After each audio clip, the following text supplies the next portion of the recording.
প্রহ্লাদ তুই সত্য করে বল বাবা, তুই মানব দানব কিন্নর না কোনো স্বয়ং ভগবান? তোকে বাঘের হাতে ফেলে দিলি প্রহ্লাদ, তবু সেই বাঘের হাত থেকে তুই বেঁচে গেলি। বল বাবা বল, তুই কে? তুই ভগবান, দানব, মানব না করে কিন্নর? ওগো পিতা, আমি তো আগেই বলে দিয়েছি পিতা, আমি হলাম তোমার একমাত্র পুত্র প্রহ্লাদ। কি পুত্র সন্তান হয়ে থাকে তাহলে বল, তোকে কে সব সময় তোর রক্ষণাবেক্ষণ করছে? ওগো পিতা, আমার ভগবান, আমার ভগবান শ্রী নারায়ণ আমার সবসময় রক্ষণাবেক্ষণ করছে পিতা।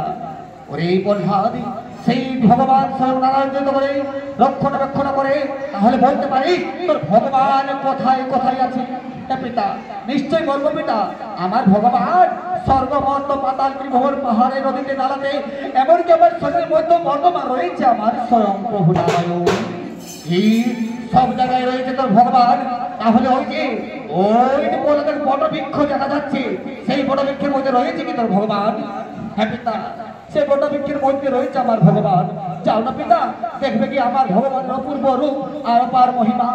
হ্যাঁ প্রহ্লাদ, আমি ছুটে যাবো সেই বটবৃক্ষের কাছে, দেখবো তোমার ভগবানের অপূর্ব রূপ আর অপার